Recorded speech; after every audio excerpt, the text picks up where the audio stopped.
day.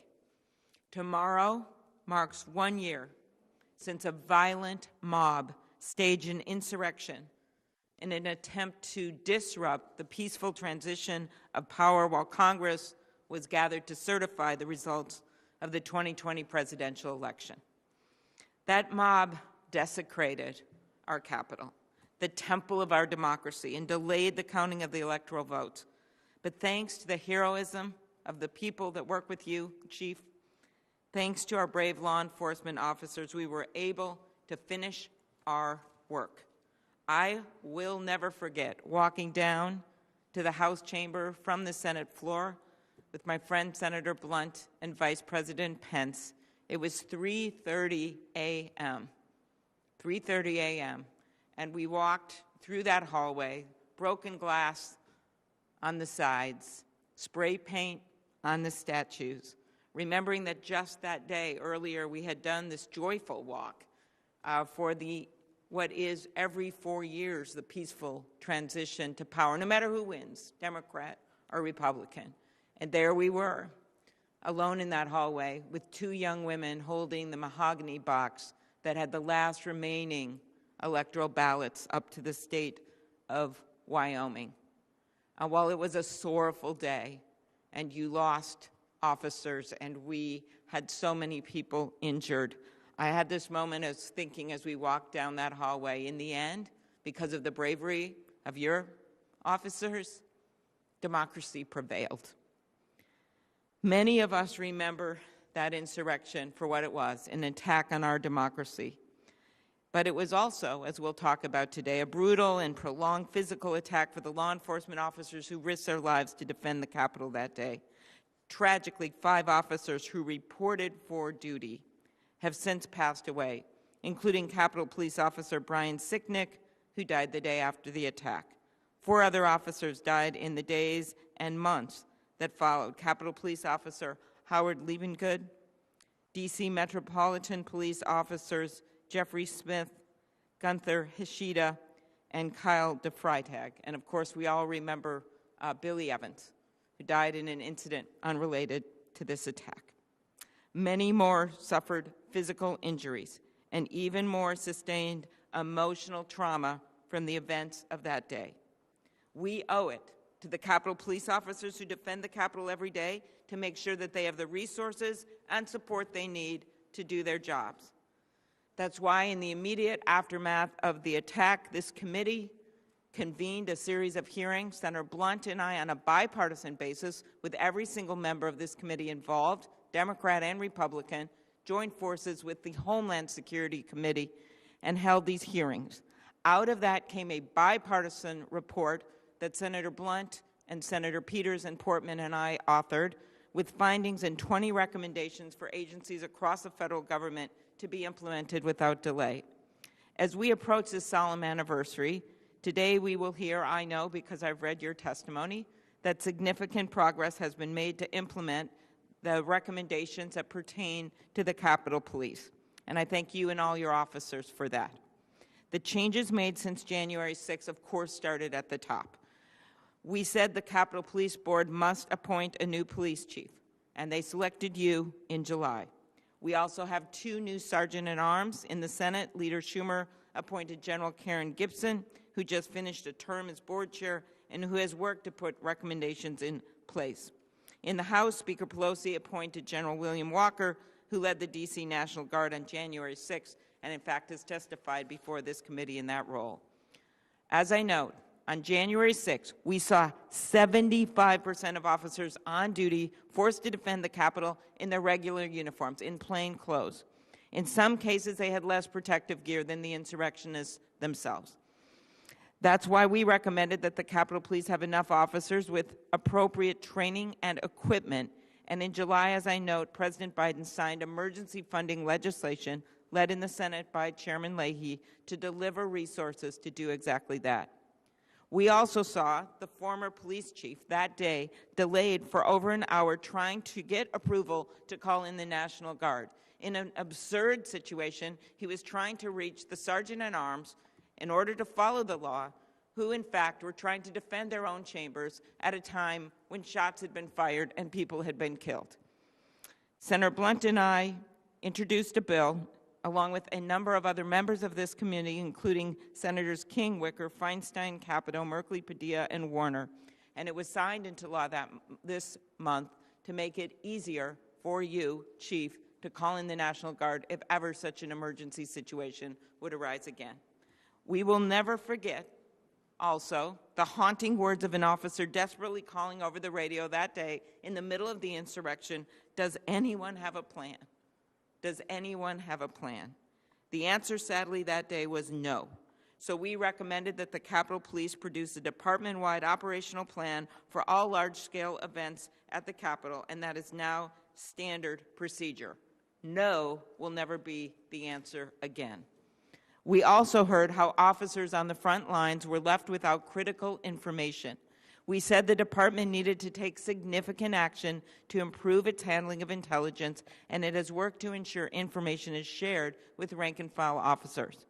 So while there is so much to do, including, as we know, hiring multiple additional officers, and I'm sure you'll be asked about that today, as well as making sure the department is equipped to respond to the dramatic increase in threats against members of Congress, which have now exceeded, by your reports, over 9,000 in the last year, more than we have ever seen, double, triple what we have seen, completely related to what we saw on January 6th. And that, of course, is a challenge for your department to respond to.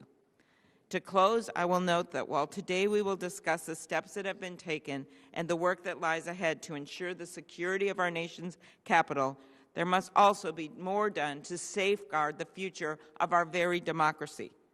I continue to support the work of the House Select Committee to bring the underlying causes of the insurrection to light, to hold people accountable for what happened. And it is crucial as ever, in addition to that, that we pass legislation to protect the freedom to vote in the Senate.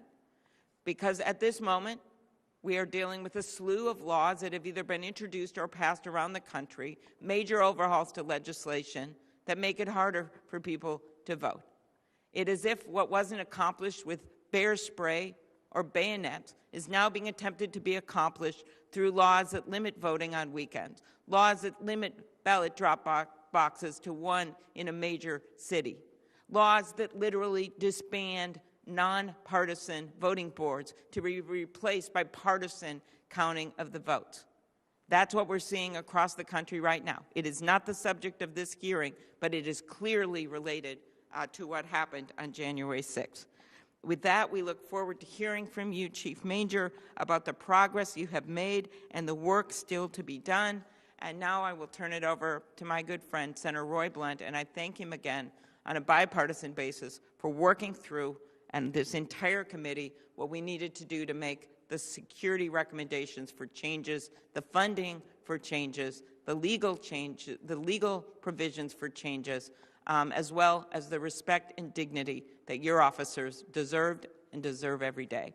Thank you, Senator Blunt. Thank you, Senator Klobuchar. I know that Senator Schumer is on a tight schedule this morning. Are you sure? Well, thank you, Senator Klobuchar. I'm glad to be here today, and I'm glad that we have the chance to thank Chief Manger for joining us and for the leadership he's already provided to the Capitol Police. The January 6th attack on the U.S. Capitol was a tragic day for our country. Everyone who took part in that attack should be prosecuted based on their actions and plans. That process continues, and I support it. As we approach today's one-year anniversary of the attack, it's important we keep the Capitol Police officers and those from other responding agencies, including the D.C. Metropolitan Police, who were here within minutes and made an incredible difference in the ability to respond, along with the National Guard, federal law enforcement, and others who we really need to keep in the front of our minds as we have this discussion today with the Chief. You know, the U.S. Capitol is our most iconic symbol of democracy. The whole world was watching to see how we responded to the attack. These officers were the true heroes of January 6th. They defended the Capitol and everyone who works here bravely and without hesitation. Thanks to their efforts, as Senator Klobuchar just pointed out, we were able to return to the Senate and House chambers and finish our work. We're able to show the world that when our system is tested, it will prevail. My colleagues and I are profoundly grateful for the Capitol Police's continued dedication to the mission to protect the Congress. It's our job to honor their service by doing our part to ensure that they are never faced with the circumstances they were faced with that day. The committee's held a number of hearings with respect to the events of January 6th. This is the 5th of those hearings. Throughout those hearings and in our subsequent actions, Chairman Klobuchar and I are proud of the bipartisan way that we've been able to move forward to show that we want to ensure the Capitol Police have the resources necessary to protect both the Congress and the agency's most valuable asset, the officers themselves.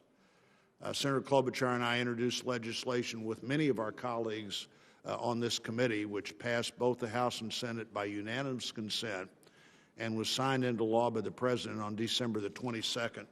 This legislation, the Capitol Police Emergency Assistance Act of 2021, provides the Capitol Police Chief with unilateral authority to request emergency assistance from the National Guard and other federal law enforcement agencies in emergencies.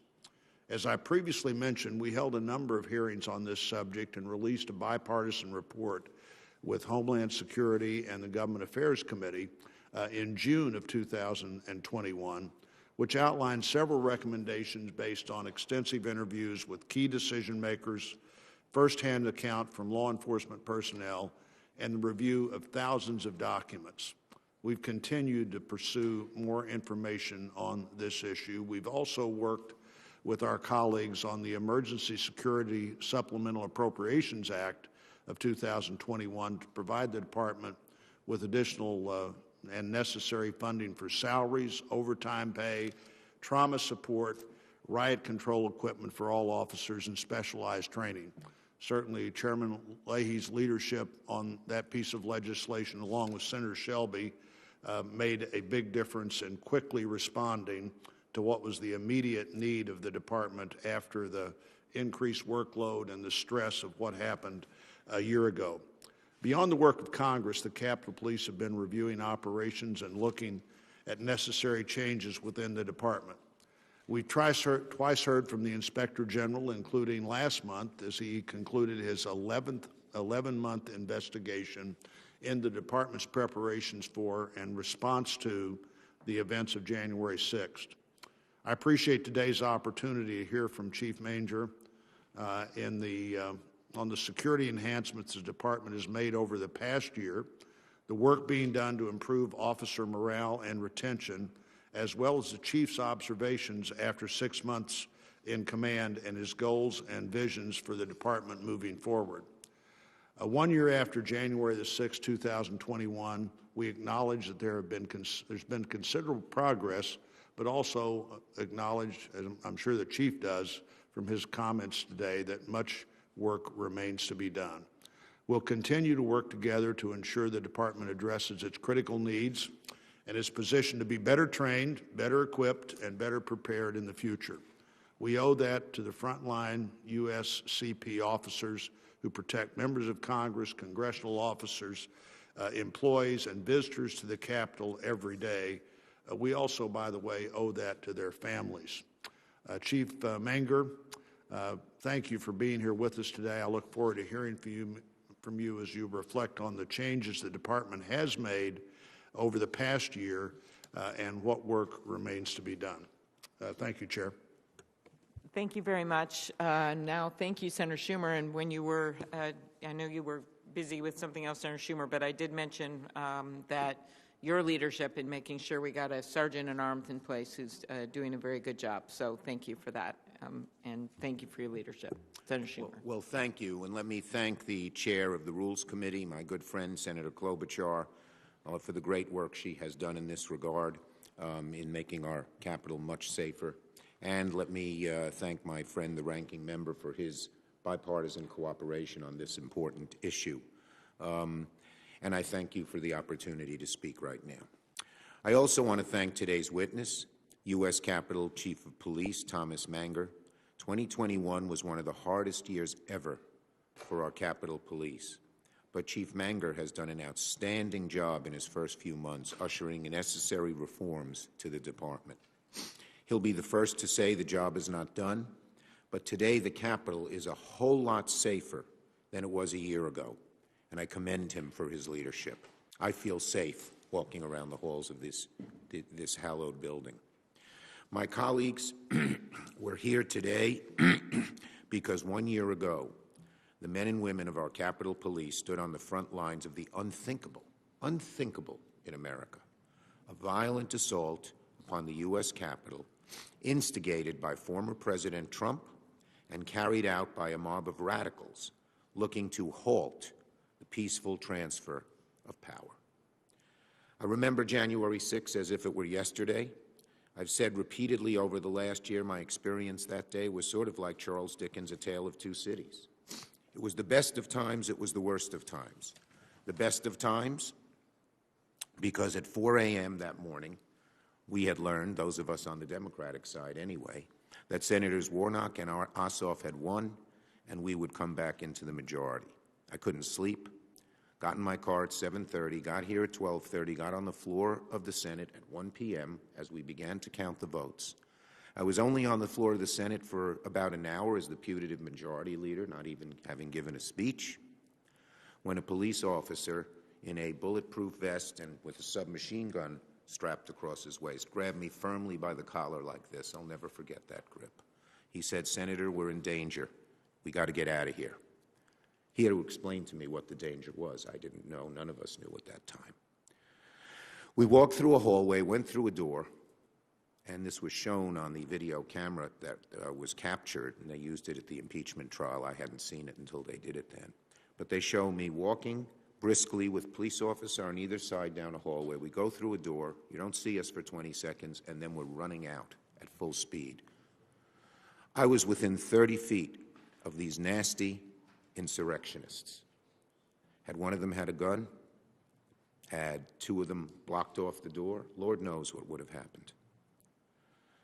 So that was quite a day.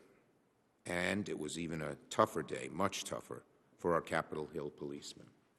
They were outnumbered, they were under-equipped, yet their bravery, their quick thinking saved many lives and prevented a violent riot from becoming something even worse. It allowed us, when the four leaders met and decided we were going to not let these insurrectionists stop us from going forward with the counting of the ballots, it allowed us to come back that night at 8 p.m. and actually finish the counting, having the insurrectionists' object that day to stop the count fail. So today we honor those who stepped up that day, and especially those whom we've lost in the aftermath. We remember them and pray for their families. Now, in the years since that attack, as has been mentioned, we've gotten a lot done in the Senate to strengthen our Capitol Police, to assure, from a security standpoint, that the violence of that day never happens again. Early last year, I put in place a new Sergeant-at-Arms, Lieutenant General Karen Gibson, a wonderfully competent person with a great deal of experience on both the organizational side as well as on the intelligence side. And we installed the first all-women leadership team in the history of the Senate Sergeant-at-Arms. As a member of the Capitol Police Board, Ms. Gibson led a diligent search and helped us find the new police chief who sits here today. It was so important to me that we had a new police chief who was competent, experienced, and dedicated. I am proud that we have found such an individual in J. Thomas Manger. Last summer, we did a few other things. We passed a critical supplemental funding led by Senator Leahy and Senator Shelby, providing tens of millions in overtime pay, funding for more police officers, hazard pay, and retention of bonuses for the Capitol Police. And just last month, we passed legislation authorizing the chief to summon the National Guard in future emergencies without prior authorization. We all know what we went through that day, trying to get the National Guard to come quickly. Thanks to his work, the chief's work, and the new leadership of the Capitol Police, the U.S. today is much safer than it was a year ago, although we're continuing to work on that vital job of the safety of this Capitol. But let's be clear. Let's be very clear. January 6th was not merely a senseless act of mob violence that sprung up spontaneously.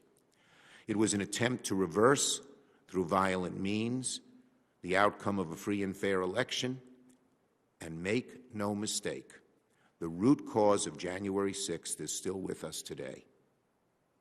It is the big lie, pushed by Donald Trump, that is undermining faith in our political system and making our democracy, our country, less safe.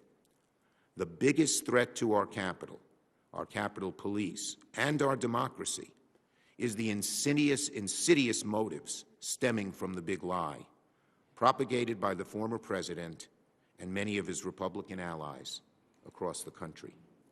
We can and we will continue to make sure the Capitol is safe from a security standpoint, but without addressing the root causes of the violence on January 6th, the insurrection will not be an aberration. It could well become the norm. And just like the Senate has the power to pass legislation supporting our Capitol Police force, we have the same power and obligation to pass legislation to address these root causes that brought the big lie to life. That is what my Senate Democratic colleagues and I are focused on and committed to doing here in the Rules Committee and among our caucus as a whole. And we must act. We must act. More than at any point in recent history, threats of political violence are on the rise. Election administrators, basically people who are almost like civil servants, just trying to count the elections accurately, are facing harassment, even death threats, for carrying out their duty. Isn't that a sad day in this country? When the people who, in many situations, and nonpartisan, in many situations, bipartisan, but are simply dedicated to counting the vote fairly, are threatened. Something is very wrong. By one measure, nearly a third of those who count the votes say they feel less safe on the job, and many, many, many of them are quitting because they fear for their safety. What has this country come to when that happens?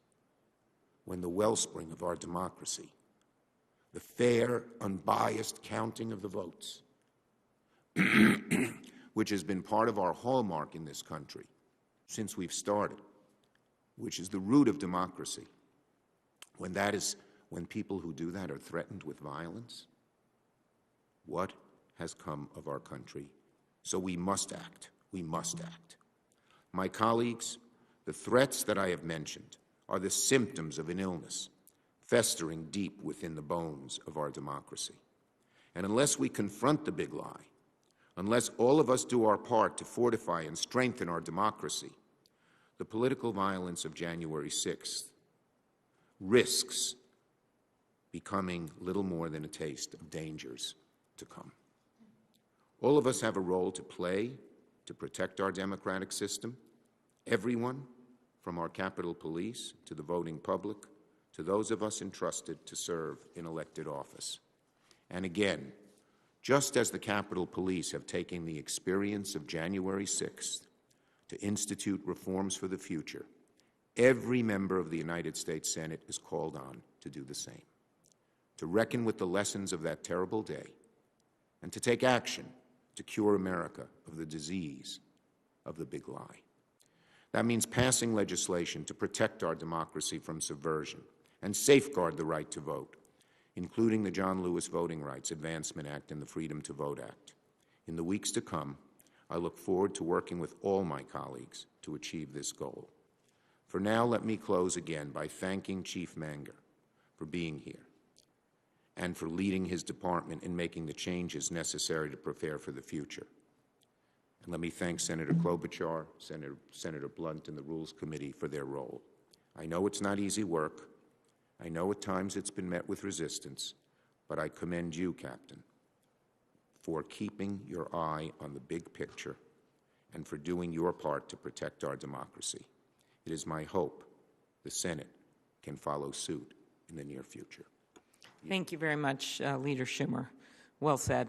I will now introduce our witness, Mr. Thomas Manger, the Chief of the United States Capitol Police. Chief Manger was sworn into his current position on July 21st, 2021. He joined the department following a distinguished 42-year career in law enforcement, most recently serving for 15 years as Chief of Police in Montgomery County, Maryland. During that time, he was also elected by his peers across the country to serve as the president of the Major City Chiefs Association. Earlier in his career, he served as Chief of Police in Fairfax County, Virginia, where he rose through the ranks after first joining the force following his graduation from the University of Maryland. I will now swear in our witness. Chief Manger, if you could please stand and raise your right hand. Do you swear that the testimony you will give before the committee shall be the truth, the whole truth, and nothing but the truth, so help you God? I do. Thank you. You can be seated. You are now recognized for 5 minutes. Chairwoman Klobuchar, Ranking Member Blunt, distinguished members of the committee, thank you for providing me with the opportunity to speak about the significant improvements that we've made following the events of January 6th, and to speak about the work that remains to be done. I want to begin by acknowledging the men and women of the Capitol Police who work so tirelessly to fulfill their mission of protecting the U.S. Capitol, the members of Congress, and the legislative process every day. It's my honor to work with these women and men who performed so courageously a year ago. And while I'm proud of our officers, the events of January 6th did expose critical departmental failures and deficiencies with operational planning, intelligence, staffing, training, and equipment. I'm pleased to report that we have addressed a significant portion of the many recommendations issued to the department. In fact, of the more than 100 recommendations issued by the Inspector General, we have implemented and are addressing over 90 of them. The staff report issued by your committee listed 5 recommendations directed to the United States Capitol Police. I can tell you that the department has implemented or is in the process of implementing each one of them. I'm prepared to discuss many of the recommendations today, but understanding the time limitations, I'll focus on the improvements that are the most impactful and that address the core of the committee's findings and conclusions. I've provided under separate cover for inclusion in the official hearing record a more complete formal statement that includes a detailed list of all the department's post-January 6th improvements. The committee concluded that an important contributing factor to the breach of the Capitol was the lack of a department-wide operational plan for the joint session. An important first step we took to address that concern was the onboarding of a former Secret Service official with extensive experience in major event and national special security event planning. Guided by his expertise, we now take a multi-phased approach to our planning process, with a focus on information gathering, intelligence, asset determination, internal coordination, and most importantly, department-wide dissemination of all intelligence and critical information before all large and high-risk events. This also includes the creation of the department's first critical incident response plan, which now allows us to more effectively and more quickly obtain assistance from partner agencies. In short, a blueprint for operational planning has been created and put into place for all future significant events. If January 6th taught us anything, it's that preparation matters. Immediately after the 6th, the department focused on the need to strengthen our frontline officers, the Civil Disturbance Unit, or CDU. For any demonstration that involves violence or the potential for violence, the need for a well-trained and well-equipped CDU is crucial. Recognizing the tactical importance of our CDU officers, we've developed a plan to elevate their status and incentivize them to remain in the unit. The plan entails the creation of 8 hard platoons. These platoons will be permanent units whose members train together and are deployed together. We've done other things as well to strengthen the CDU and make it more effective. One such measure is the establishment of the Bicycle Response Team, which works in coordination with CDU. We can now deploy 100 trained and certified bike officers, as well as 8 trained and certified officials to complement the CDU operations. Of course, our first responders can't do their job without the proper equipment.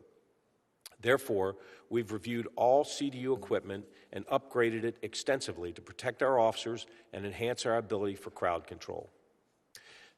Our improvements have touched every component of the U.S. Capitol Police Department, but few changes are as dramatic as the ones that we've made to the way we gather, analyze, share, use, and disseminate intelligence. However, improvements to the department's lead intelligence component, the Intelligence and Interagency Coordination Division, began before January 6th. The department recognized that the IICD's decentralized structure had created informational silos. The continued focus on this has yielded significant improvements, including a nationwide search for a permanent intelligence director. The department is in the final stages of that process. We should have somebody on board in the coming weeks. The development of a United States Capitol Police intelligence product that is now shared with the intelligence community. The issuance of a daily intelligence report distributed to all officers and officials within the department. A biweekly classified intelligence briefing. Coordination with intelligence and law enforcement partners in advance of large or high-profile events, the realignment of task force officers to enhance intelligence sharing and dissemination, and the authorization for increased staffing. In fact, we've added 9 new intelligence analysts. We continue to be forward-looking in our efforts to ensure that the department has a strong and proven intelligence collection, analysis, and dissemination program. I want to thank the committee for its ongoing support during this process, in particular your support for the Capitol Police Emergency Act. I also acknowledge and appreciate the support that we have received from the Capitol Police Board. Today, I'm confident that the U.S. Capitol Police Department has made significant progress addressing the deficiencies that impacted the department's response on January 6th. And while more work remains to be done, the men and women of the Capitol Police stand ready to fulfill their mission each and every day. Thank you very much, Chief. I want to start by asking, do you believe that the department would be better able to defend against the type of threat that we saw a year ago today than the department was back then? Yes, absolutely. Thank you. And we had a number of recommendations. I'm not going to go through them all, but I know, having reviewed your testimony, having our staff has spent significant time working with your leadership, and that you are making progress to implement the recommendations that are pertaining to the police department. Is that right? That is correct, yes. Okay. As you know, we had the Inspector General in, Senator Blunt and I had the Inspector General in about a month ago or so, and he also issued more than 100 recommendations, which we truly appreciated. And he talked about the progress that he knew of that you had made at the time. And we've, of course, after that hearing, as is our job, encouraged you to work with him and to report back on the progress. Can you tell me where you are in responding to this and the progress you've made on his recommendations? Yes. So at the time when the Inspector General testified, I think we had about 30 of the 103 recommendations that were closed, that were implemented, that we had finished. At the time, we also had another 60 recommendations that were basically in progress, that we had a detailed plan in place, but the plan had not been completed. In some cases, the plan won't be completed until the FY23 budget is approved. So some of these, it's going to take time, but the plan's in place, the work is in progress. So we had basically addressed over 90 of the 103 recommendations. We still continue to work on those. We have since, I think, closed another 5 or 6 of the recommendations. We continue to work on all of them. And in fact, I've assigned an inspector to work full-time for the next several months to look at the recommendations that are not completed and to see what we need to do to complete them. Thank you. Thank you. We've got a plan in place to address all of them. And you understand we are very laser-focused here, Senator Blunt and myself and the rest of our committee, on that accountability, given what happened. And so we appreciate that. I'm sure we'll have the Inspector General back next year, and we'll continue this review. Our report found that 75% of the officers, 900 of 1,200, on duty on January 6th were forced to defend the Capitol in their regular uniforms. Many officers could not access riot shields because they were actually locked on a bus. The emergency funding legislation signed into law in July included significant new funding to improve Capitol Police officers' equipment, access to equipment. Do the officers now have better access to equipment they need to do their jobs? And this is something individual officers have spoken to me about as well. So we have we've gotten shields for new shields because some of the ones that we'd had were past their expiration date. And we deploy those shields every day. In fact, I'm sure that as you walk around the campus, there's times when you pass through a door and you notice that there's a stack of shields behind the door. So we've got them deployed around the campus in case we need them. We've ordered all new equipment for our civil disturbance unit officers. That equipment, like many things, is impacted by the supply chain issues that are going on. We should certainly, in the coming weeks, we should have that equipment. That will be deployed. But I think the important part of your question is that any officer that would be deployed as a CDU officer now would have all their equipment. It might not be new equipment, but they will not come out there without everything they need. So we've got new equipment on order. We're going to it's upgraded. It's better. And we'll be deploying that as soon as it comes in, and again, hopefully in the next few weeks.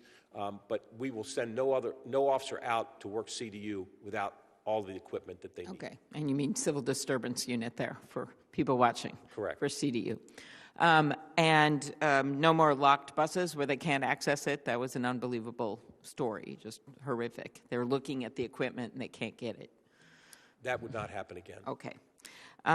We all remember, as I noted in the opening, the haunting words of the officer, "Does anyone have a plan?" As you note, in recent months, the department has made clear progress with respect to operational planning. In your testimony, you called this game changer, the fact that you have this department-wide incident assessment plan.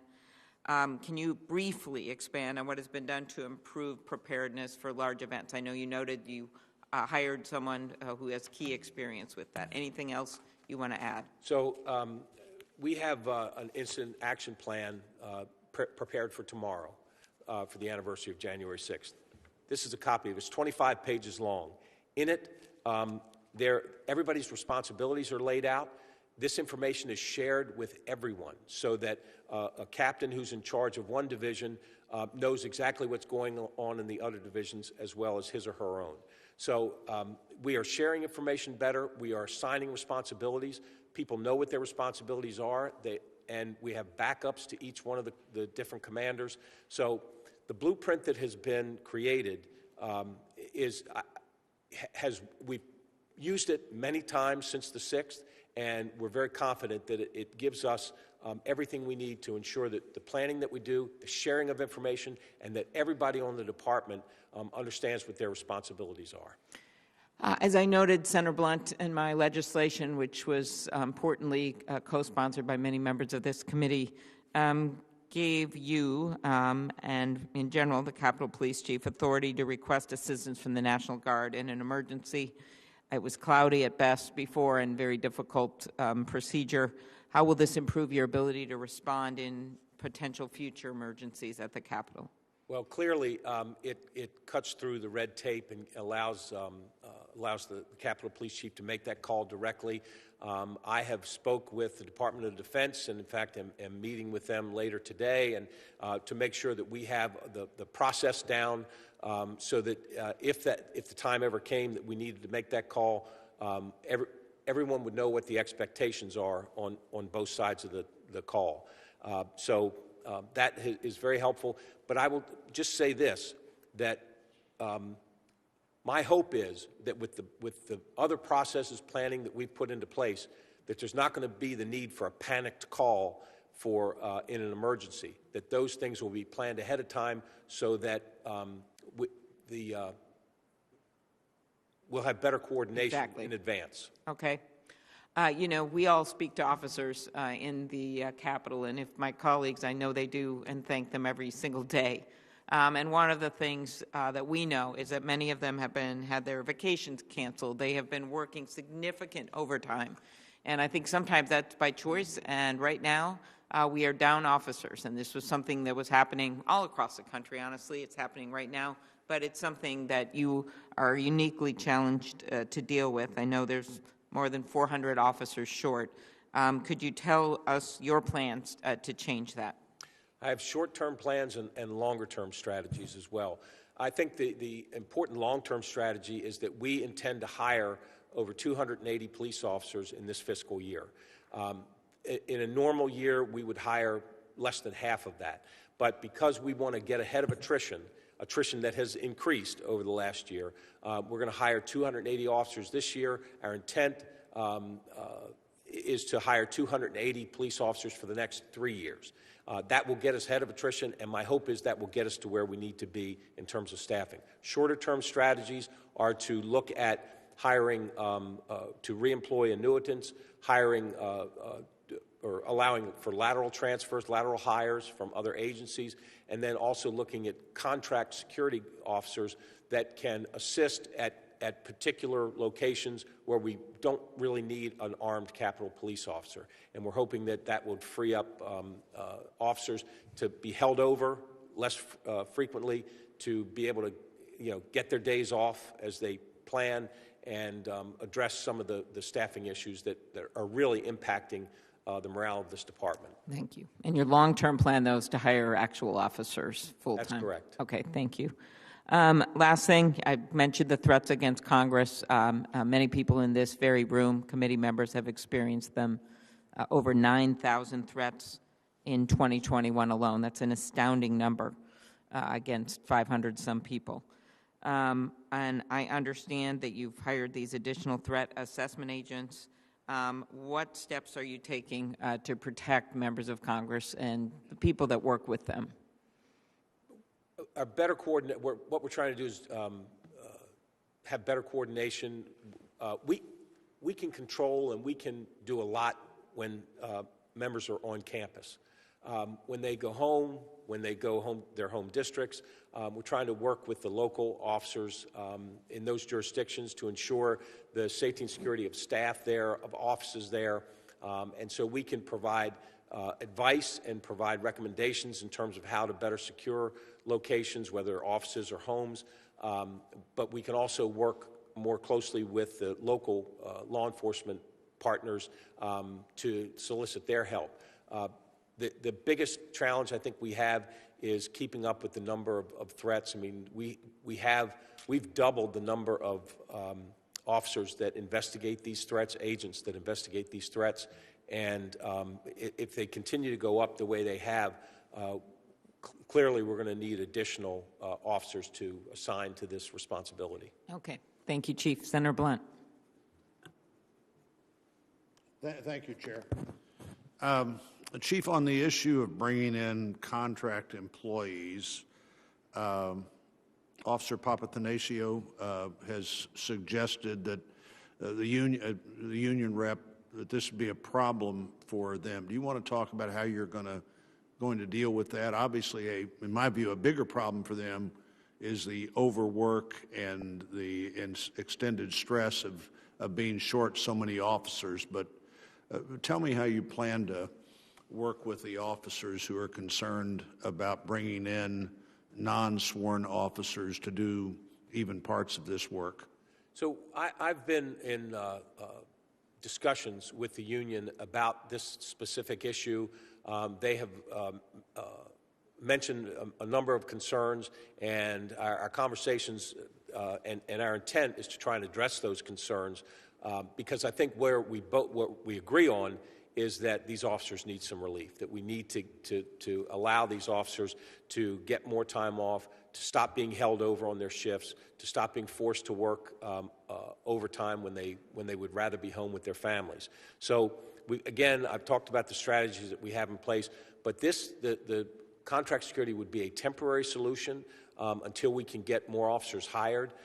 And my intent is to try and address the concerns that the union has with regard to where these contract security officers are assigned. And for that program to really work, what kind of temporary program would it be? Would you anticipate a multi-year bid or a one-year bid with possible extensions, or what are you thinking about as you begin to think about how you look for these contract employees? So, look, realistically, I think it's going to take us at least 2 to 3 years to get up to our staffing in terms of hiring new officers.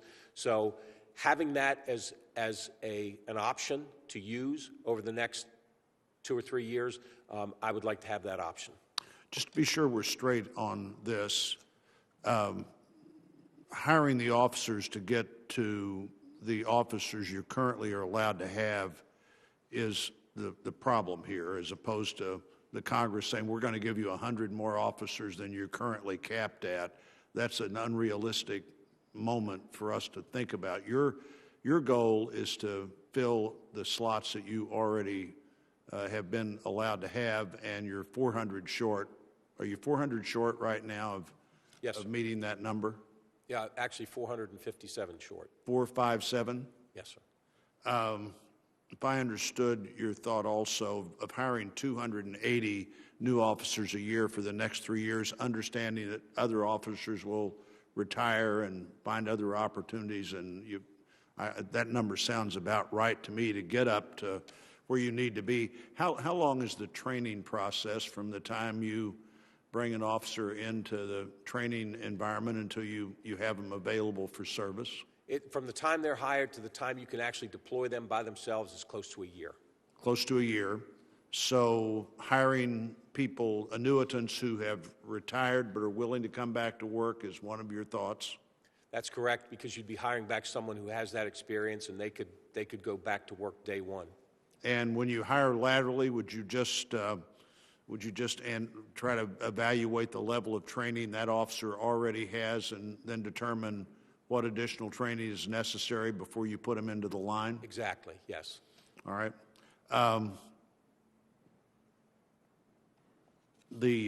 I think every police force in America, certainly every big police force in America, has a lot of that same challenge of just people leaving either the big force for a smaller force in some other community, or leaving with frustration this whole idea that somehow defunding the police was ever any real option for the country.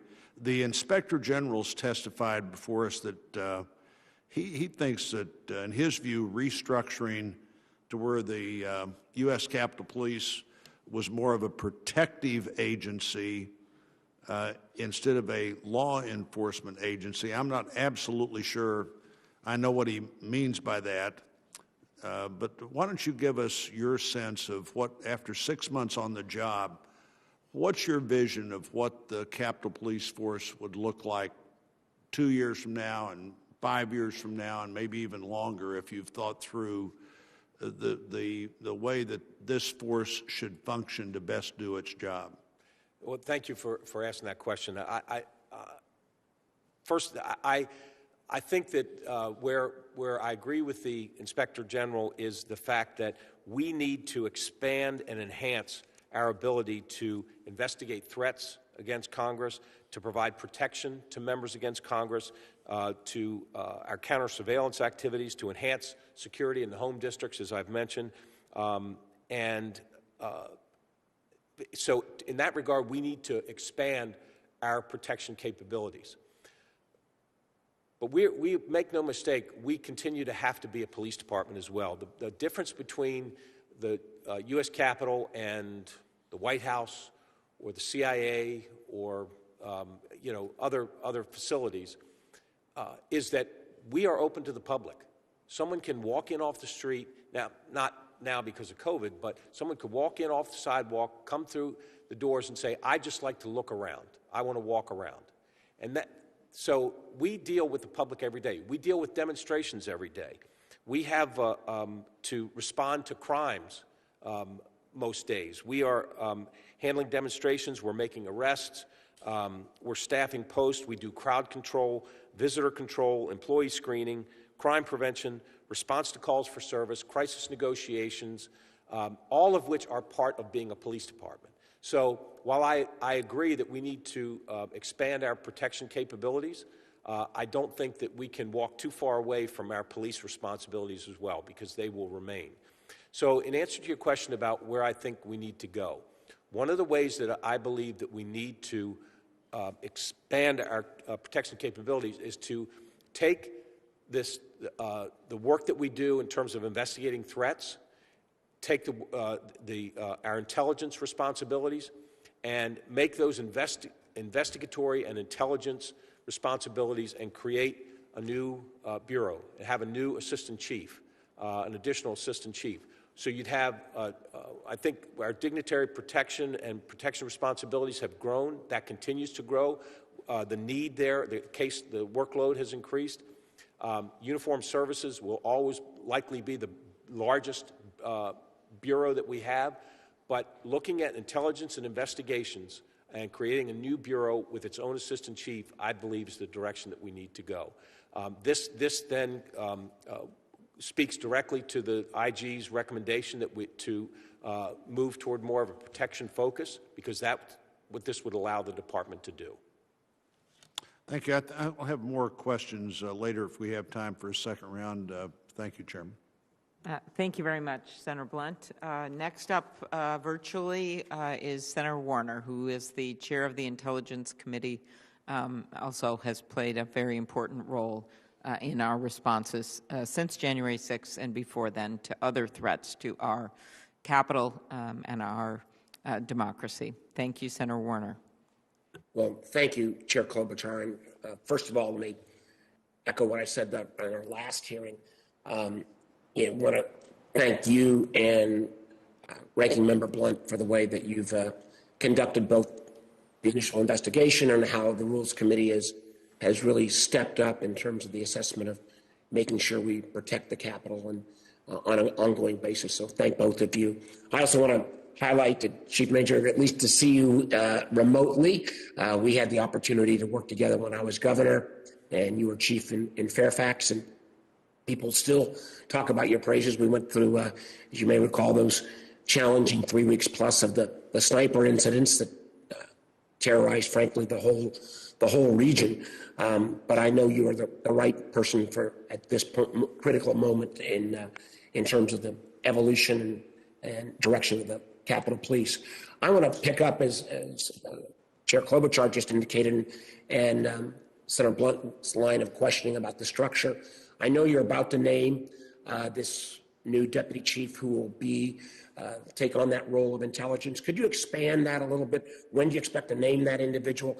And also talk to us about, the intelligence functions of the Capitol Police. Will they be mostly receiving intelligence from other entities rather than doing your own intelligence work? Will you pursue, if there is indication of some kind of organized threat, will you pursue that versus FBI?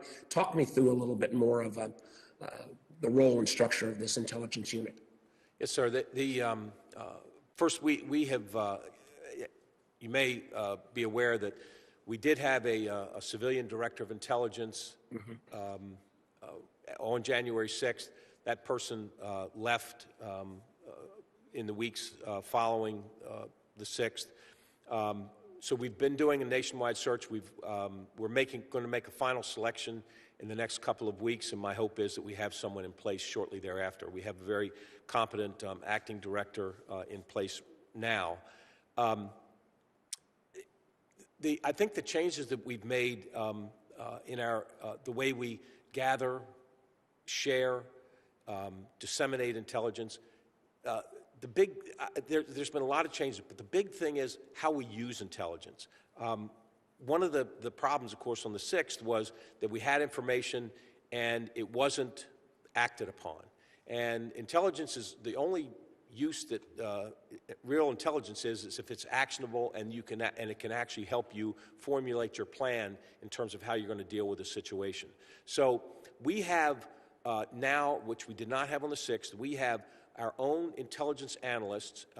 We put 9 new ones in place in the last few months that have the same training as an FBI analyst, as a Homeland Security analyst. So we're speaking their language, we're sharing information, we've got people embedded in the FBI, embedded with DHS, and we've got our task force officers on different task forces with the FBI. So we're actually now plugged in to all the places we need to be plugged into, but we are also doing, while we are still sharing information and getting information from Homeland Security and FBI, we're not just totally dependent on them anymore. We have our own folks that are also doing research and doing our own analysis. So basically, we're staying connected to our partners in the federal intelligence community, but we're not just passive recipients anymore. We are active in the intelligence community,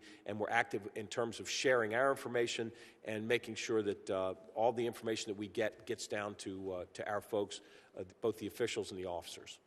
But Chief, that means you are, but the investigatory role is not something that Capitol Police is going to take on. That will still be reliant upon the FBI or DHS or other partners, right? So you may have the analysts, if there's an active plot, that the pursuit of those plotters, though, would be the FBI, not the Capitol Police. Is that correct? For the most part, but I would say this, that when we get information about threats against Congress, that's a priority for us. And so we will take those cases and we'll run with them. Occasionally the FBI helps us with those cases. Occasionally Homeland Security helps us with those cases. But they have to prioritize things too. Our priorities are always the ones that are threats against Congress. So in some regard, we in fact are taking the lead role on some of these cases if they have to do with threats against Congress.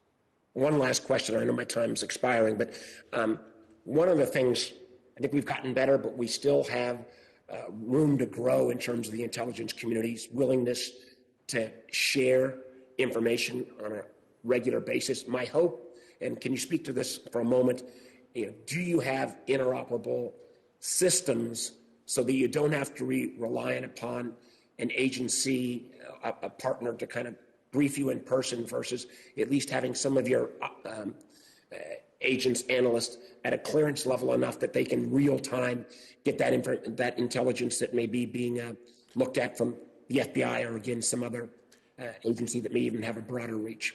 Yes, we do. I mean, we have daily intelligence briefings with our partners around the region. And as I mentioned, we are plugged into the FBI. We remain plugged into Homeland Security. We remain partners with everything the MPD is doing and Washington, D.C.'s Homeland Security. So we are absolutely connected and are speaking the same language and sharing information on a daily basis with all those partners. Thank you, sir. Thank you, Madam Chair. Senator Leahy. Thank you, Senator Blunt. And I want to thank you and Chair Klobuchar for the bipartisan way in which you've held what's really a very important series of hearings about the violent insurrection of January 6th. And you know, I have enjoyed all these years of working with both of you. Chief, I'm glad to see you here, and I've enjoyed our conversations we've had. I think back, I'm beginning my 48th year here in the Senate, but I look at January 6th of last year. I never thought I'd see a day like that. A violent mob driven by the rhetoric and the lies of a disgraceful former president of the United States. They attacked our seat of government. They threatened not just the lives of the senators who are here in this room, but of congressional staff, of Capitol Hill reporters. And Chief Manger, you know so well the dedicated law enforcement officers who are sworn to protect the Capitol and the people who work here and what they faced. Because I have served here so long, I've gotten to know most of these officers. over the years, dedicated, hardworking people, both in uniform and in plainclothes. In fact, one of the officers who died, I first knew him as a teenager. You know, this hits home. This is the Capitol family here. And hundreds of these heroes helped protect the Capitol, still walk the grounds today. They're vigilant in upholding their oath to protect and serve. I certainly see it as President Pro Tem of the Senate, and those who protect that office. But some are no longer walking here. Those officers of the Capitol Police and the Washington, D.C. Metropolitan Police who gave their lives protecting our lives, they can't be out of our thoughts or our prayers. Their sacrifices shouldn't be papered over by those who want to pretend nothing happened. Now, Chief, you came out of retirement to take on an immensely important job at really an unenviable time, and I praise you for doing that. I know that you sit before us as a representative of the force you lead, and it's a force that's struggling today with morale and with memories and with shortages. You spoke as recently as this weekend about the staffing shortages facing the Capitol Police. Last year, the Senate Appropriations Committee released a legislative branch bill for fiscal year 2022 that provide $90 million more. That's pending, and I hope we can finally get these appropriations bills forward. Senator Blunt has been very helpful on the Republican side in the Appropriations Committee and strongly supported the extra $100 million that we put in the last bill. But if Congress fails to reach an agreement to pass the FY22 spending bills, if you're held to last year's spending levels, how would this lack of increased funding impact the Capitol Police ability to protect the Capitol? Senator, it would impact just about everything that we're trying to do in terms of making and sustaining improvements, especially in the areas of intelligence, threat analysis, dignitary protection, and security infrastructure. We'd have to suspend our health and wellness initiatives that we've started. But I think the biggest impact would be our inability to increase our staffing, which is so critical. All we would be able to do is just replace the people that left. We can't survive and continue. We have to increase our staffing, as I talked about before. But that would be the biggest impact. Well, I commend both those Republicans and Democrats who joined with me last year to get the extra money for the Capitol Police, and I hope that we can all come together, both parties, to get our appropriations bills through this year, so that you will have the additional funding that we've put in there. And tell me how you use some of these additional resources, which would, of course, disappear if we get stuck with a continuing resolution. So, first, the retention bonus that we were able to provide officers, I think is going to really have a great benefit. Over 90% of our department signed an agreement to stay for another year, minimum for another year. This will definitely slow down the attrition in the upcoming year, so it'll allow us, hopefully, as we hire more. So the retention bonus was one of the ways that we will, I think, we're able to use that to help with our staffing issues. The hazard pay, anybody that was here on January 6th got hazard pay. We got the new CDU equipment, cell phones for every police officer. One of the big issues was officers were not getting intelligence information. They get intelligence briefings every day on their cell phones and operational information every day on their cell phones. There are training initiatives that we want to get to, replacing and replenishing equipment. that was deployed on the 6th, we've been able to do that as well. So that money's gone to good use and has really put us in a much better position than we were in. Well, I thank you, Chief. Chair, I thank you. And in a few minutes, I'll open the Senate for the day in my capacity as President Pro Tem. But then I'm also going to be speaking to a lot of senators this week in both parties. Let's get these funding bills through. Certainly, you're an example of a department that needs them. Chair, thank you. Thank you very much, Senator Leahy. And again, we all appreciate you and Senator Shelby's work to make sure that this chief and his officers have the resources that they need. Thank you so much. Next up, someone who's been incredibly active on this committee. We appreciate his work, Senator Merkley of Oregon. He's here virtually. Thank you very much, Madam Chair. And thank you, Chief Manger, for your leadership and efforts to implement the recommendations of the Rules Committee and of the Homeland Security and Government Affairs Committee, as well as recommendations from the Inspector General's office to enhance security of our Capitol complex. I want to directly thank the men and women of the Capitol Police Force for their heroism on January 6th and their service and resiliency in the aftermath of that very dark hour. We've made a lot of progress in this past year, as this hearing is highlighting, and there's challenges to come that are also part of this hearing. And I wanted to just touch on a couple of those. First, I wanted to be clear about the number of officers who are currently on the force. You had mentioned the numbers were short, but how many officers are on the force currently?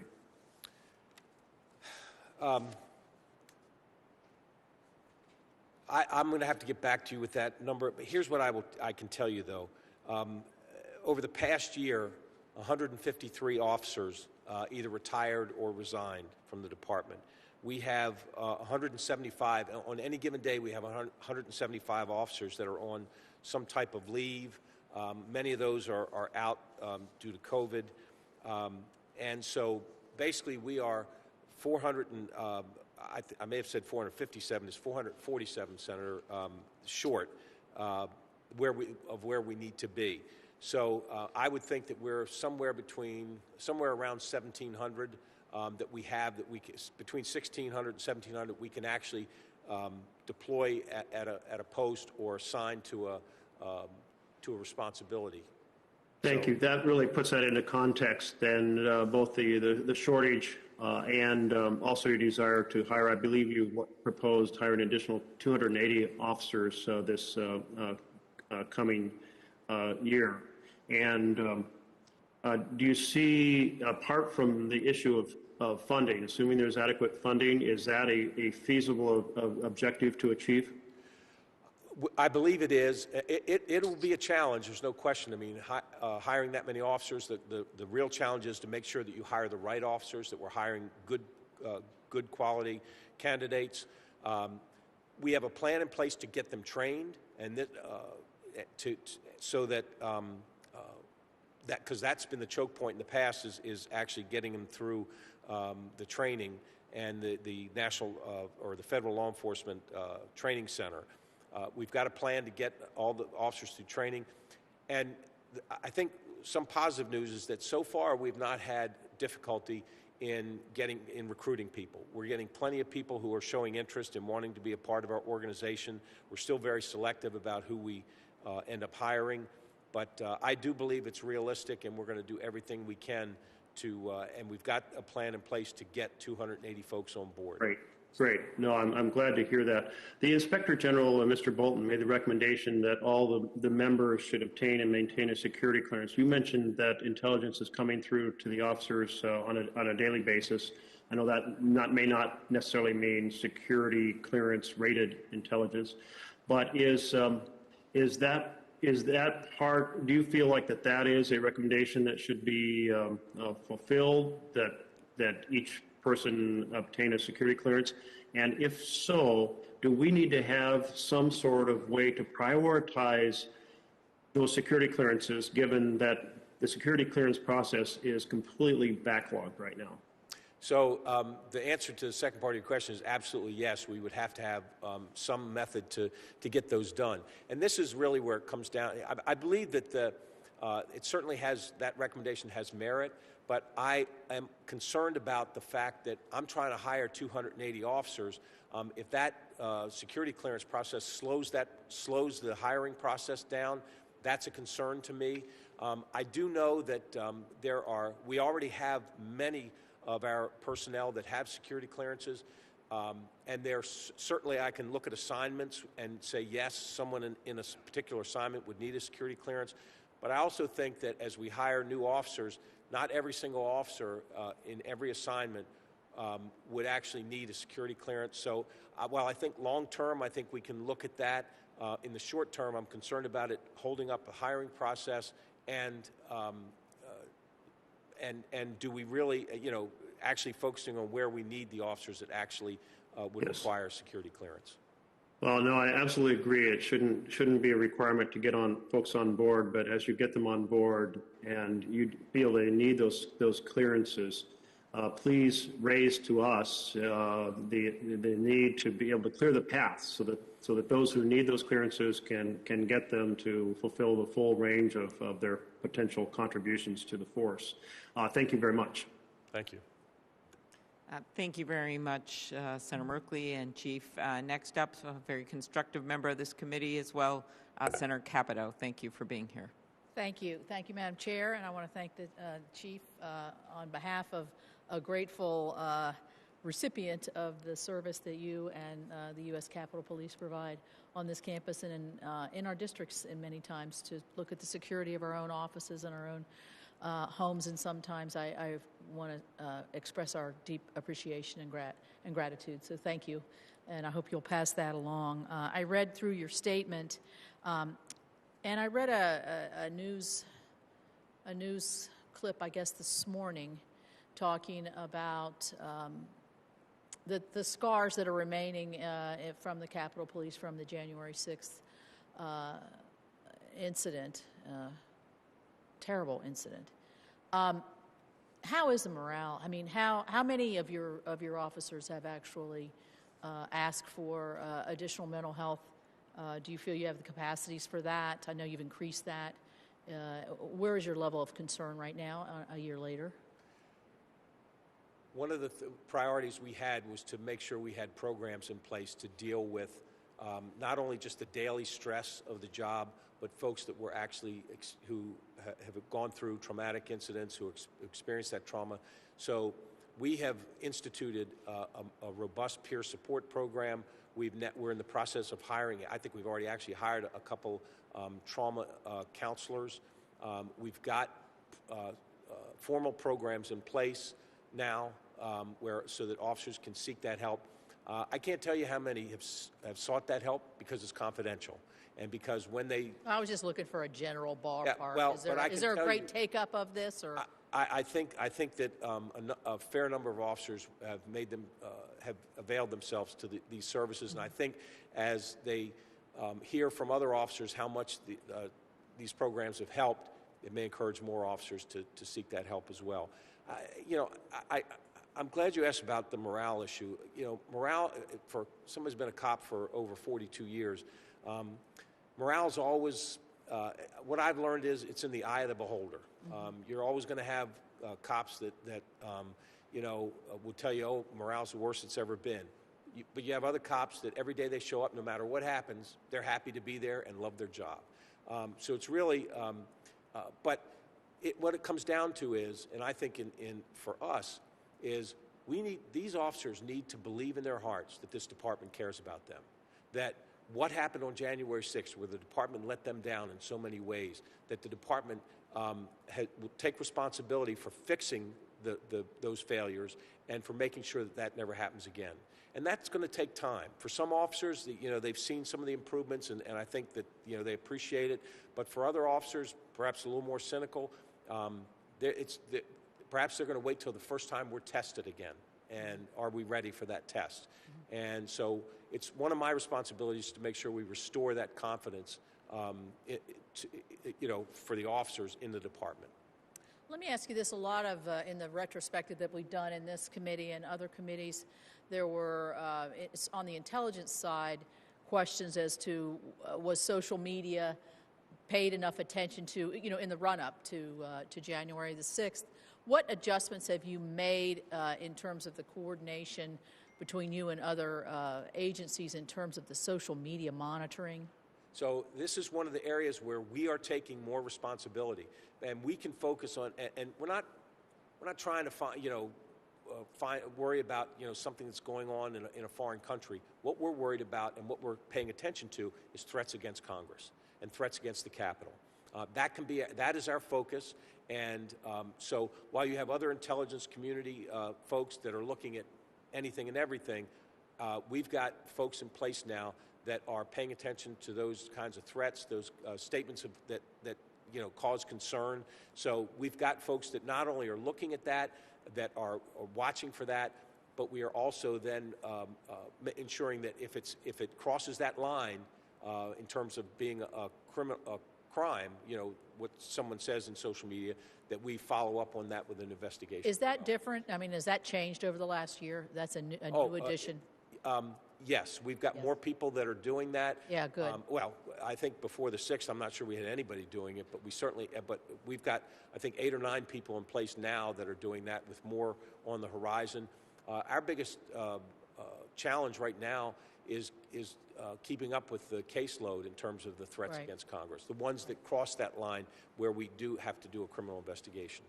Well, thank you again, and I know I did want to ask about, I know you've been asked about the 400 openings that you've talked about and the recruitment, and I know that there probably law enforcement in general, I don't know what the female ratio is, but I'm sure it's quite low. So I noticed that too in the Capitol Police. So I'm hoping that you're making special efforts to diversify the workforce as you've got this opportunity to hire more people. It's a great career, and I'm certainly grateful, as I stated. So thank you so much. Thank you. Thank you very much, Senator Capito. Next up, Senator King, who brings his strong sense of independence to this committee, and we appreciate him as well. Senator King.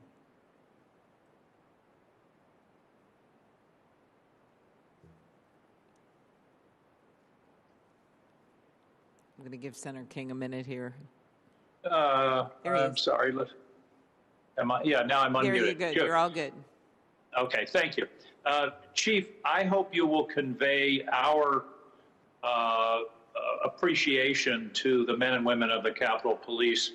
Whenever I'm interacting, my sort of standard comment is thanks for looking after us, and that we really do appreciate it. And in the day-to-day of politics, it's hard sometimes for people to realize that. So please convey the deep appreciation and thanks from all of us, that we care about what they do, and we appreciate what they do for us.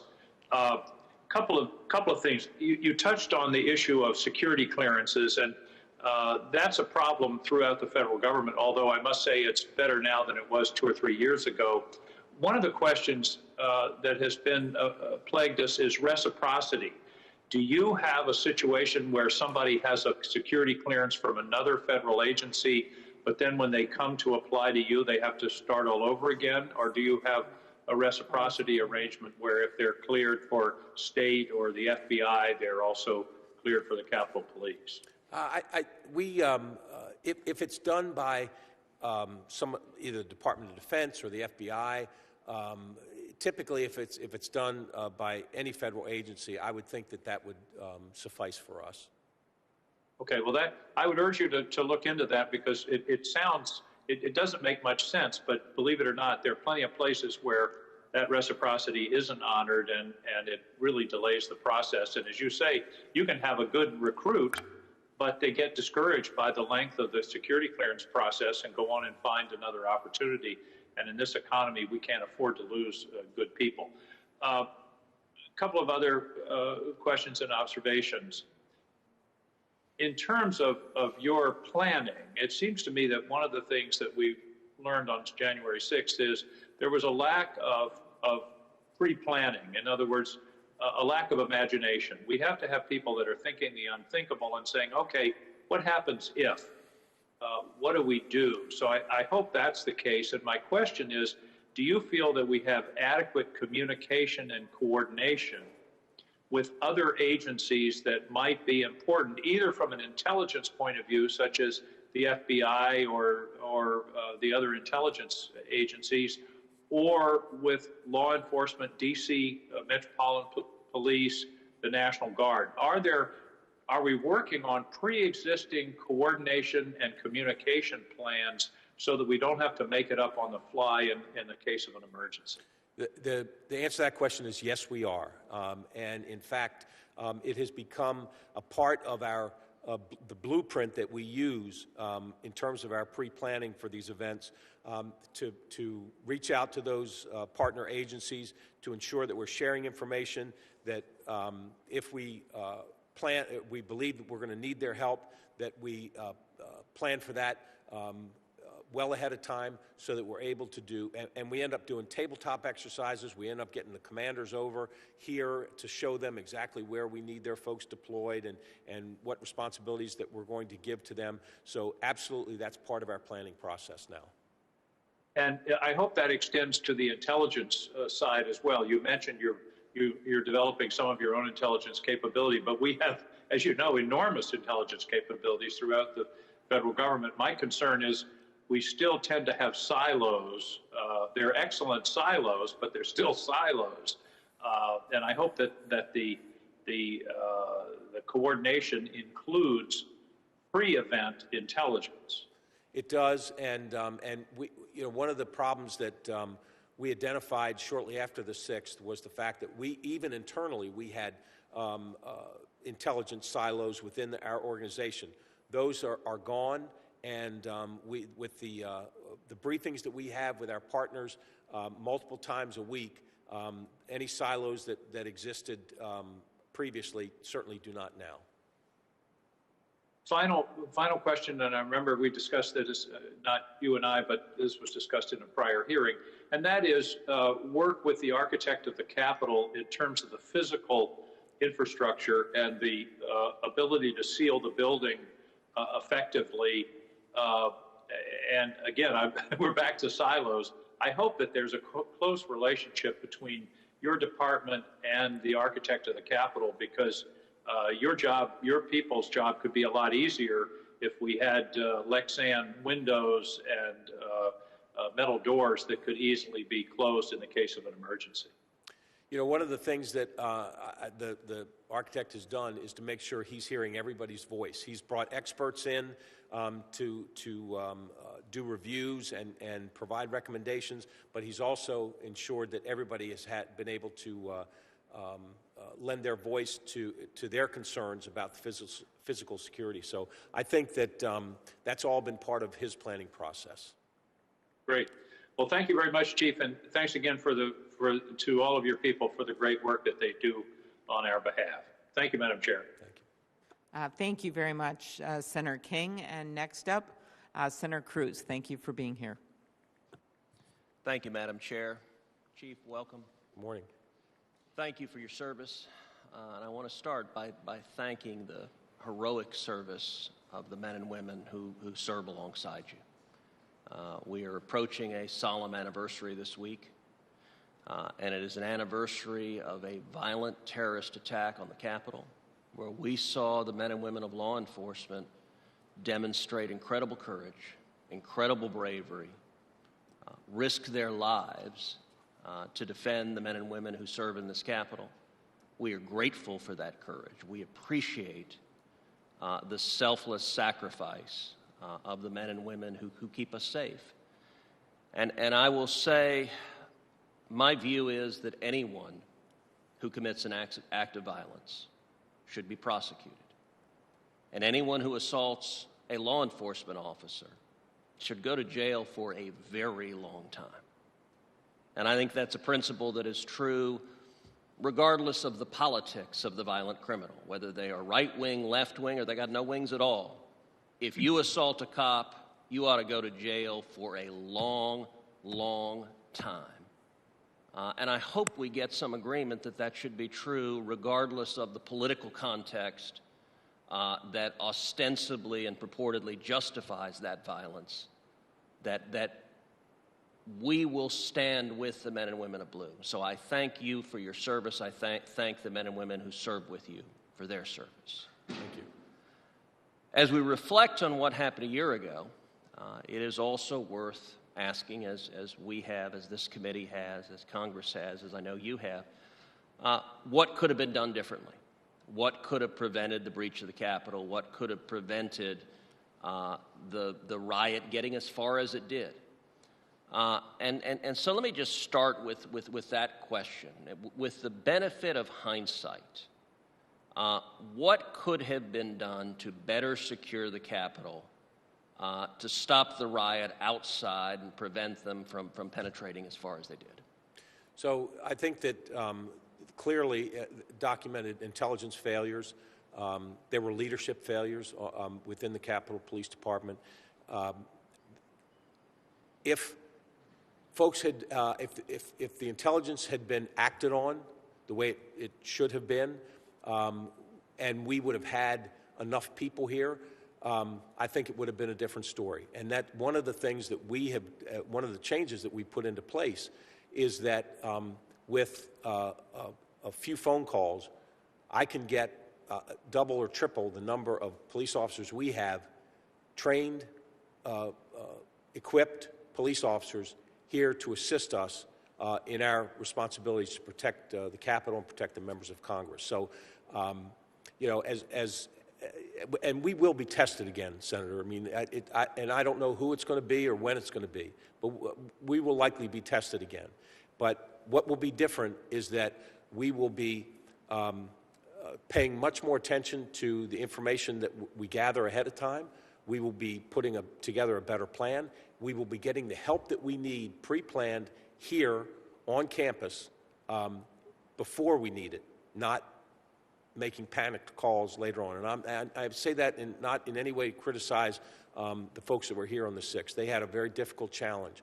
And I frankly have not been looking behind me. I'm looking forward about what we need to do to make the changes. But clearly, when you look at the recommendations, when you look at what happened, we didn't have the people, we didn't act on the intelligence, and we just weren't prepared the way we should have been. And that's going to change. That has changed, and the next time that we're tested, we will not be making those same mistakes. Well, and let me say one of the things we've seen the last 2 years is a dramatic increase in threats directed at lawmakers. And those threats are bipartisan. They're directed at Republicans and Democrats. The chairwoman and I have discussed this at length. And let me say the Capitol Police does a tremendous job working to deal with those threats and working to keep us safe. We are grateful for that. The two areas you identified for improvement were intelligence gathering and manpower. On the manpower side, you talked about the ability to surge additional resources. What are the sources of those additional officers to surge on the manpower side? And then let me ask secondly, on the intelligence side, what more do we need to do on the front end to anticipate the specific threats that we need to be ready for? So in terms of surging staffing here, we've got federal partners, we've got state and local partners, we've got the National Guard, all of whom we have coordinated with since the 6th, all of whom we have sat down and said, okay, when we need help, here's how we're going to do it. One of the things, and I thank both the Senate and the House for passing the supplemental, we have included in there was funding so that if we asked for state and local help, and at one point for one event we had an additional 400, 500 police officers, trained civil disturbance unit police officers here to enhance our capability. We were able to offset the expenses from those partners so that when we make the request, we're going to get a yes. Metropolitan Police Department and Chief Conte we couldn't find a better partner than the MPD. I speak with the chief fairly frequently. And anything that we need is, again, the answer is yes from MPD. But we know we need to talk ahead of time to plan for these things, which takes to your second question about the intelligence and what we're doing on the front end. We did not, prior to the 6th, we were not sharing information the way we should be, and we were not disseminating it to our own people the way we should be. And intelligence is only useful if you act on it. When you get intelligence, you need to say, okay, how does this impact our operational plan? What are we going to do? We've heard this. We have this intelligence. We believe it's credible. What are we going to do about it? So those are changes that we have made and put into place so that we are sharing it, we're acting on it, we're using it, and we're disseminating it to our own officers. So we're going to get tested again, but we have put things into place to make sure that we will not be impacted by intelligence failures or failure to plan ahead, failure to imagine, or failure to have enough people here. Those are things that we've put into place that I'm confident that when we're tested again, we're going to be fine. Thank you, Chief. Thank you very much, Senator Cruz. Thanks for the focus on member security, and we'll continue to work together on that. Next up is Senator Padilla, such a leader on voting rights on this committee with his past work as Secretary of State for the state of California. Thank you, Senator Padilla, for being on today. Well, thank you, Madam Chair. Before I get to a couple questions that I want to prioritize, I want to take the opportunity to comment on something that Senator Cruz just raised. I mean, I appreciate the fact that he recognized last January 6th, I believe he called it a riot and referenced rioters. I believe it was an insurrection personally. We can discuss and debate what the proper terminology is, but even if it was just a riot, we saw the result of that incident.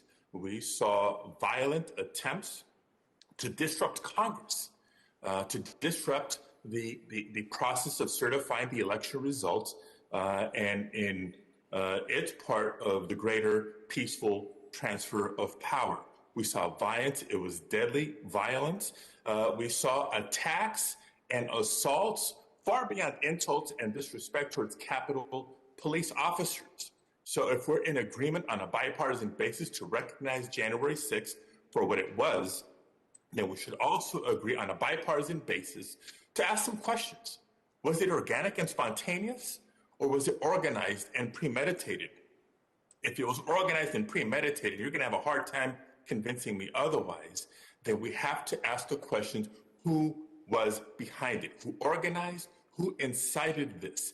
We had the opportunity to set up an independent bipartisan commission to answer those very questions, but unfortunately, our Republican colleagues would not vote to do so. And so now I and so many people across the country eagerly await the results of the committee that was established in the House, a bipartisan committee which seeks to answer some of these questions. But let me now transition back to the topic at hand, the issues at hand, and some of the questions that I was hoping to raise. First, in the context of disinformation, Chief, I thank you for your service at this time of this agency and for your more than 40 years of work in law enforcement. The topic of disinformation has been raised by some of my colleagues already in this committee. I will not repeat them, but I do want to highlight one specific question. The role of disinformation in the lead up to January 6th is one thing, but what has been done since last year's insurrection is another. And I'm referring to the former president of the United States and his political allies seeking to whitewash, in fact, what happened. Some quoted publicly claiming that those who attacked the Capitol were just, quote, peaceful protesters, end quote. perhaps nobody knows just how false those claims are than the women and men of the U.S. Capitol Police who were beaten and bloodied, defending the people inside this building, and yes, defending democracy itself. So, Chief, what do you say to those who continue to perpetuate the lie that last January 6th just wasn't that bad? What do you say to them? So we are not concerned about political ideology. We're concerned about behavior. We're concerned about people that break the law. And people break the law. There are extremists on both sides of the spectrum that are breaking the law. And we're here to protect the Capitol, protect the members of Congress. That's our mission. And I would say to anybody that wants to come to this Capitol and peacefully demonstrate, we will protect your right to do so. But anybody that comes here and decides they want to break the law, that we're going to do everything in our power to stop you and to ensure that, that the Capitol and the members of Congress remain safe. Chief, I didn't think I need a follow-up question to that, but apparently I do. Do you think what we saw in the Capitol last January 6th was just another day, just people exercising their constitutional rights, or was it unacceptable, fatal violence? As I watched the events of January 6th, I was at the time retired. I was at the time watching it on TV, and I was horrified by what I saw. I saw police officers being assaulted, and that's the reason that I'm sitting here today, is because I wanted to do what I could to help this police department and to better protect our nation and the Capitol and what this Capitol represents.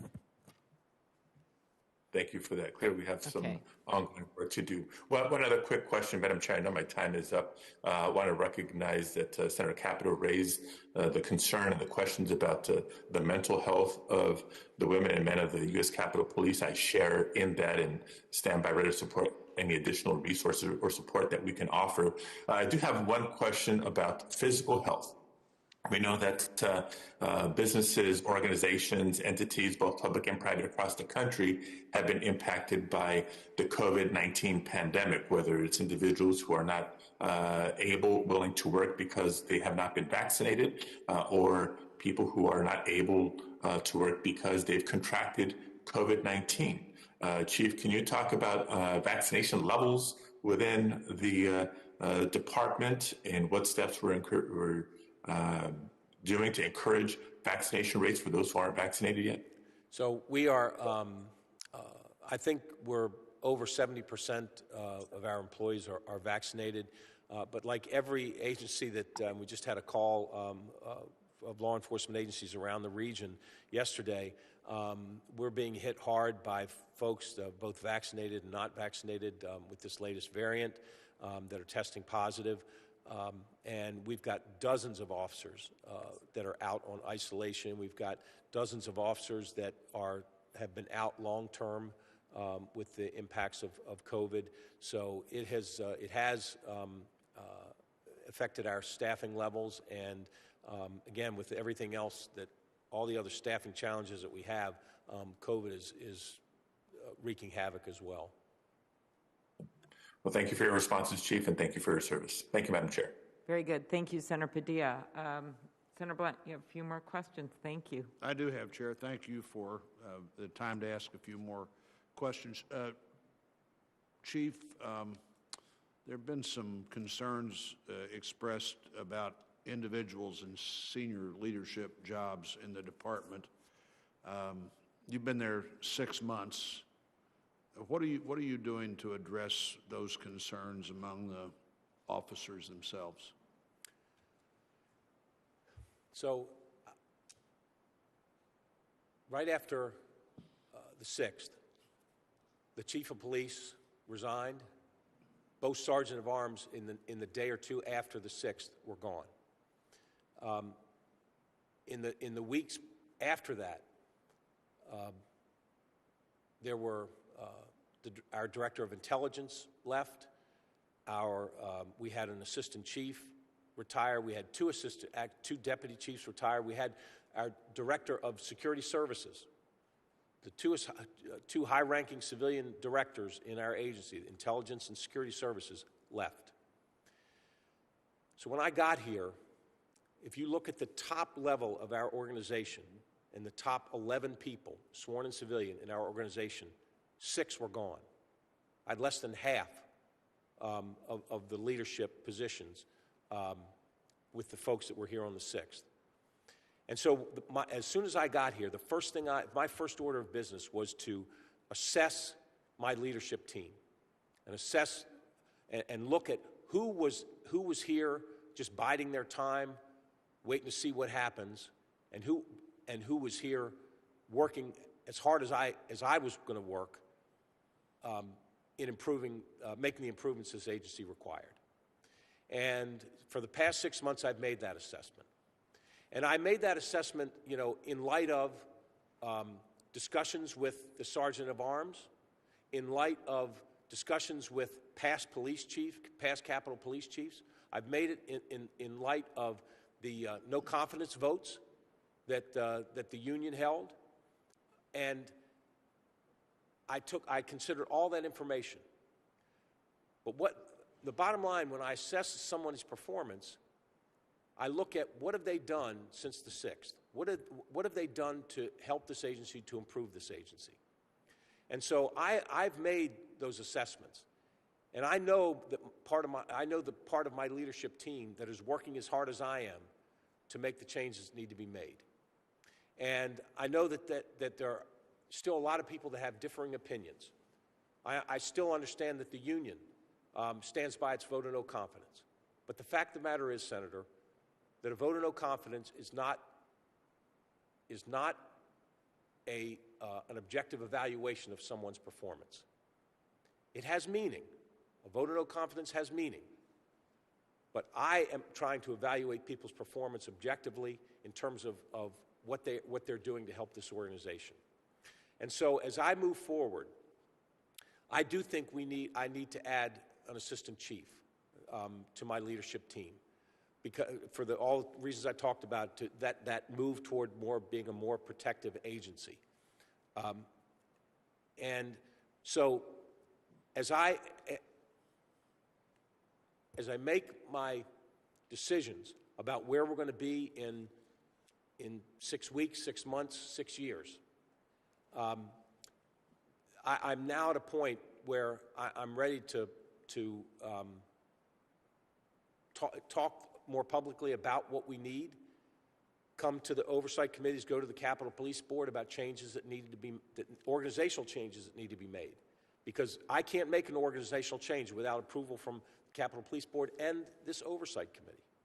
And so the time is now to have those discussions, to talk about the bigger plan, and understanding that not everybody's going to agree with my assessment, not everybody's going to agree with the direction that I may want to go.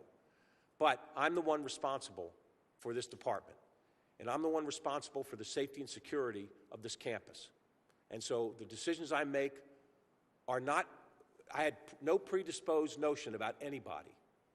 I made these decisions based on the last 6 months and my assessment of my leadership team and my assessment of the department and where we need to go to be in a better position to fulfill our mission.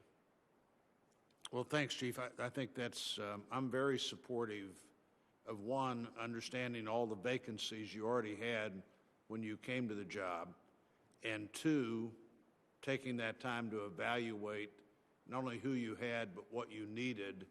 I think I can speak for the chairman of the committee, and certainly I can for myself, and we're looking forward to working with you as you come up with any reorganizational structure that, as you pointed out, this committee would have to approve. But after decades of work as a chief of police, and after now you're beginning to get in the second 6 months of your work here, beginning to make some of those permanent decisions, I think is important, and we look forward to working with you on those. I think my last question would be, of the unresolved recommendations from the IG or from the 5 big recommendations we made in our June report, which do you think are the most important to try to resolve as quickly as you can?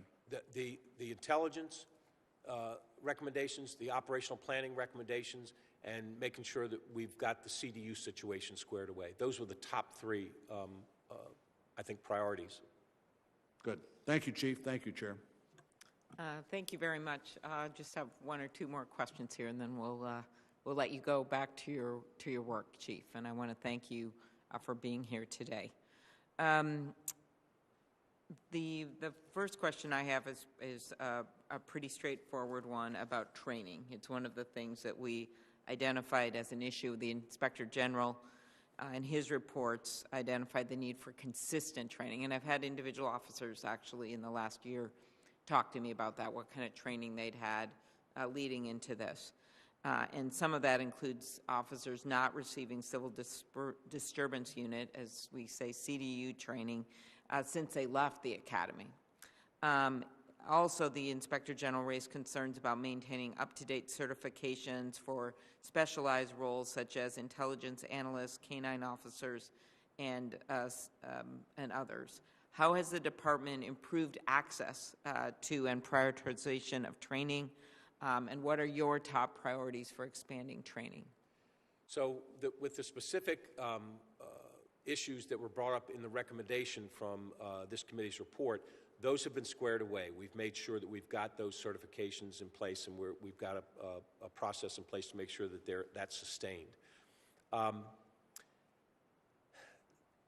I could tell you that I have so many training priorities. I mean, during my 6 months here and the assessment I've done, I think, we need to start doing more of this, more training here, more training there. The biggest challenge I have is the staffing problem.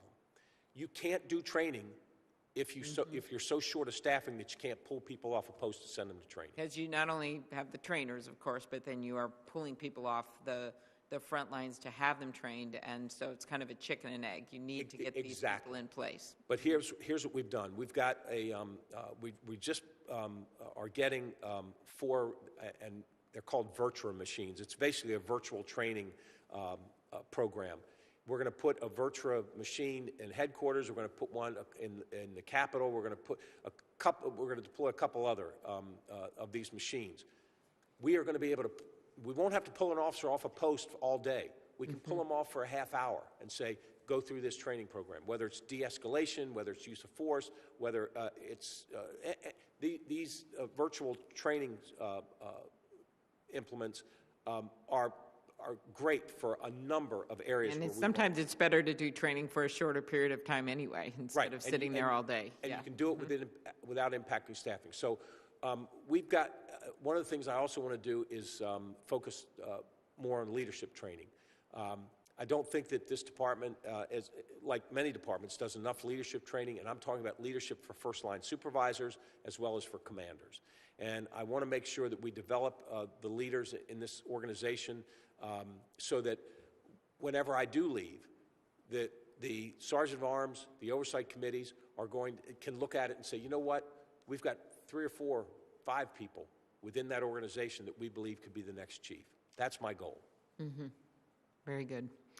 Can you talk briefly, I know on January 6th, and I noted this at the beginning, it wasn't only the Capitol Police. There were other law enforcement agencies that stepped in, everyone from the U.S. Marshal Service to the New Jersey State Police, not to mention the National Guards, of course, outside of law enforcement in Maryland and Virginia and D.C. Can you talk about the importance of maintaining strong relationships with law enforcement partners in the Capital Region? I think that's one of the reasons there was so much interest in you for this job, because you have those relationships, and what steps have been taken to improve the department's coordination and mutual aid agreements? As a former prosecutor, I had 45 police departments in my county, and I was very well aware of how some of the smaller suburban areas and towns needed those mutual aid agreements and needed to pair up with other departments. But this is of course, a major city to major city. Could you talk about the mutual aid agreements? Yes, and if I can hearken back to, and so often, you know, we have folks with so much seniority here. Let me hearken back to my younger days when I was a brand new police chief in Fairfax County, and Chuck Ramsey was the brand new police chief in Washington, D.C. And it was Chuck Ramsey that said, "Hey, we have a big event coming.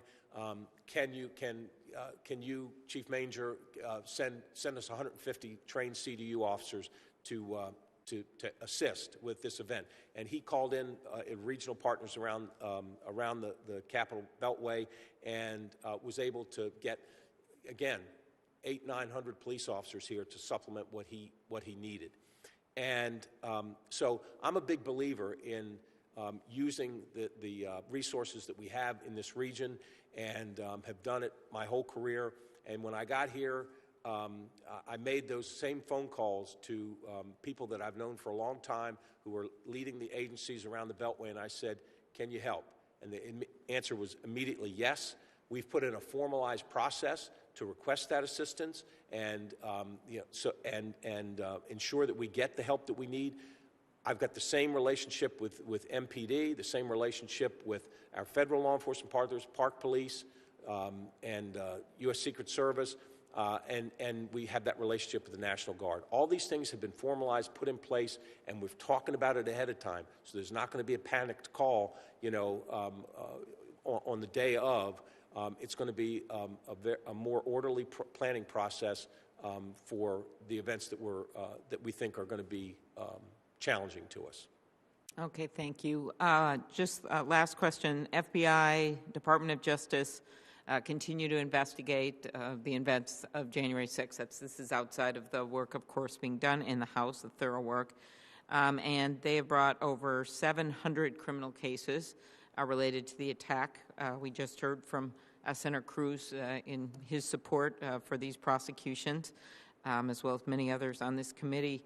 Is the Capitol Police continuing to work in coordination with the Department of Justice in its investigations and prosecutions? And do you agree that it's particularly important to hold accountable those who attack Capitol Police officers? I'm a firm believer that the biggest deterrent for criminal activity is if people think they're going to face consequences for committing a crime. And so I think that anytime you have police officers assaulted, anytime you have a situation like we dealt with on January 6th, people do, you know, if they committed a crime, they should be prosecuted. So, we have been working closely with the Department of Justice. We're working, and this ties into, we haven't talked about it, but, you know, as you know, we're starting to have field offices around the country, and our relationships with the local prosecutors there, and the fact that we have attorneys assigned to those field offices, all that is enhancing our reputation for prosecution of threats cases and other cases involving our mission here to protect the Capitol. Well, thank you very much, Chief. You know, we heard today about the progress you've made, and most importantly, the progress that your officers and what they have done here. We wish, I know Senator Blunt and I wish we could have them all in front of us to thank them, because we know in the end, while you are the chief, it's individual officers that are the ones on the front line making decisions every single day about how to handle situations. And I think that on January 6th last year, they didn't have the support that they needed, whether it's the equipment, whether it was a plan, whether it was a direction on that day. And yet they still valiantly did their job. So I just want to reiterate, while you are our witness today, we see all of them before us as well. And we mostly, my memories of them with the cuts on their faces, the looks on their faces, trying to get senators to safe locations, trying to assure people that they needed to stay where they are and it was going to be okay, and doing the work of even clearing that chamber with the help of others and other frontline staff people so we could go back and finish our job that night. This was not just about, you know, bread and butter doing your job. This was actually about saving our republic, and it is what, to me, makes the Capitol Police such an important agency and such a unique and special agency for our country. So I want to thank you. We are going to continue asking you questions as this goes along, as you know. I will have you back again next year. We will continue to work with the Inspector General. We think that oversight. I know that's not always easy, but it is really important that we continue to have that oversight, and we encourage you to continue your work in recruiting and retaining officers. That appears to be the #1 challenge ahead for you and many other chiefs across the country, as well as finding a new and sort of different ways of using your resources and those around the country to protect members, which we've seen, of course, be under more and more threats, and we thank you for that as well. And with that, Senator Blunt, you want to just say a few words here at the end? Well, thank you, Chair, and thank you for having this hearing. I think it's a good opportunity for us to talk to the chief and to think about the great, extraordinary bravery and service that the Capitol Police Force provided, not only on January the 6th, but frankly, every single day. And again, I want to express my great appreciation to their families as well. When they leave to come to work at the Capitol, their family has no idea what they're going to face that day, and that's the case for law enforcement everywhere, but the tempo here is such now that I think it's been a particularly challenging time for families as well. But Chief, as I said just a moment ago, we look forward to continuing to work with you and to talk about your plans for reorganization and what we can do to move forward, and certainly to do everything we can to encourage you as you try to recruit members to get this force back to the level that it needs to be for the safety of everybody involved, and particularly for the safety of the officers and the job they do. So thank you, Chair, and thank you, Chief. Thank you. The record will remain open for 1 week. Thank you again, Chief, and we are adjourned. Thank you.